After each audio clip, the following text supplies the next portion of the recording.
welcome to Fourth and Goal. For those of you who have followed us since our humble beginnings on Instagram, we may not have become sellouts just yet, but boy, are we inching ever closer to it. And for those of you who are new to the show, congratulations on stumbling upon the most serious, fact-driven college football analysis show on the internet. And today, we're going to be starting off with a fact that is indisputable. College football season is right around the corner.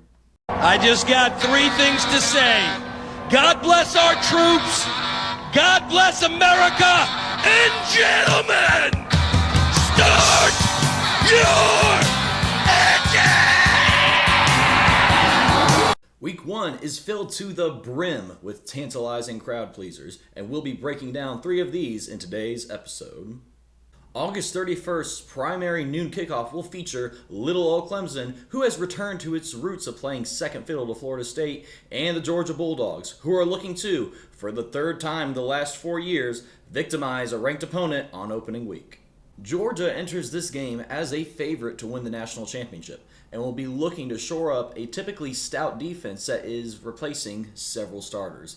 Clemson, on the other hand, is fighting to prove that they are still relevant on a national scale, and will try to do so by keeping it close with a team that has become the new standard in the sport.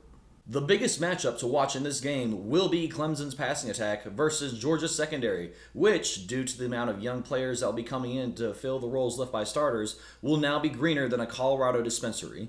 This says a lot about this game, since our team on 4th and Goal has zero confidence that Clemson can pass the ball with any efficiency without having a first-round pick at quarterback.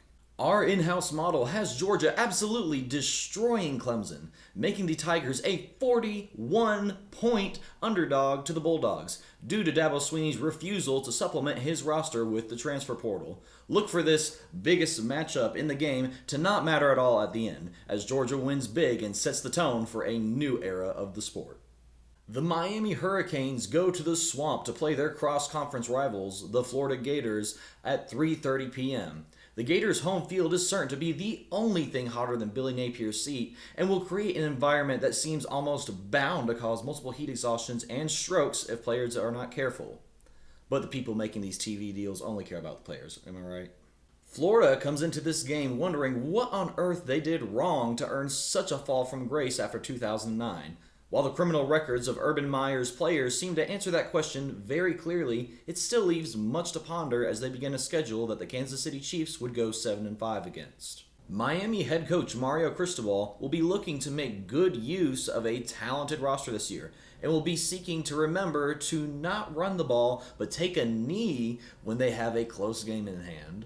All jokes aside, this game could be one of the more intense quarterback duels of Week 1. Graham Mertz performed well for Florida last year, despite pure incompetence all around him, and Kim Ward has generated a ton of hype by transferring to Miami after a stat-padded season with Washington State. Rip the Pac-12. Such a back-and-forth fight is reflected in our model's prediction, which has Florida as a 3-point underdog despite playing at home. Look for the winner of this game to have the first glimmer of hope they've seen in almost a decade, while fans of the losing team will immediately flock to social media to fire their head coach. For our last game, we will be breaking down a nighttime brawl between Notre Dame and the Texas 8-4 Aggies. Notre Dame will be looking to overcome its aversion to winning national spotlight games, while Texas 8-4 will be looking to rid itself of the moniker of Texas 8-4 that it has earned by underachieving and going 8-4 instead of competing for national championships, despite having a top 10 talent roster in the entire sport. Notre Dame returns the majority of a salty defense from last season, including Bronco Nagurski award-winning defensive back Xavier Watts. Texas 8-4 hopes to combat this with an offensive scheme that no longer predates the dinosaurs, since they have fired head coach Jimbo Fisher and paid him $77 million to do anything other than coach their football team. According to the 4th and Goal model, this game grades out as a top 15 matchup in terms of each team's raw potential. Speaking of which, hey, stats and info. Hey, can you break down what will be the biggest factors in this game? Oh, absolutely. There's actually a lot of really fun numbers that go behind a prediction for this game. Do it without making the audience fall asleep. Oh, well, okay. Rude, but okay. Thanks. So anyways, Here's to start off with, we're gonna put up our models prediction for this game, and if you need some information on how the model works, we've got a video posted for that on just how we've built this model, how it predicts games, and what all goes into it. So here you got about a 1.5 spread favoring Texas A&M. It's actually pretty close to being in line with the Vegas odds when they were first put out there. Now I think they're up to about 3 points in favor of Texas A&M now, but we'll see if that number goes back down. So, one of the biggest things that our model has flagged for this game is differences in returning production. We really think that continuation in a team is essential to how they'll do the following year, and so we've taken that into account for every one of the main Power 4 conference teams this season. And Texas A&M, they've done pretty well. They have the number 10 ranked returning production according to our model at about 72%. And Notre Dame, decidedly not as well. Let me see, all the way down there at 46. Number 46 in returning production at only 60%. So quite a precipitous drop off, if I do say so myself. The other thing here is, let me make sure this number is right really quick here. The model's pretty complicated.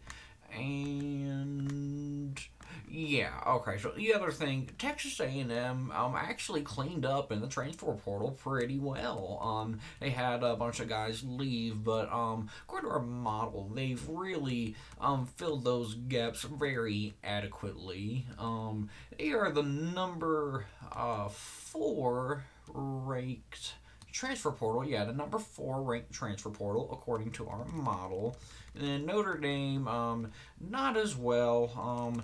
All the way down the 40s again at number 42. So these two things really set Notre Dame as a more difficult team to predict. We don't know as much about them as we think we would Texas A&M, or at least that's what the model thinks.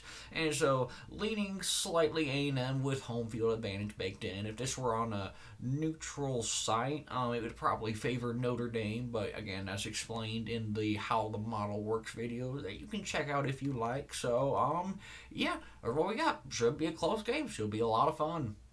That'll do it for our Week 1 breakdown.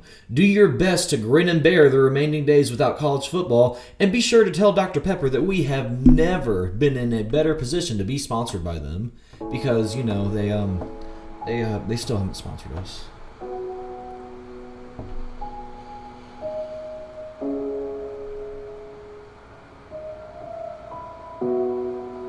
But anyways, like the video and subscribe if you found our content worthwhile and want to be bombarded with pointless reminders about every single thing we post.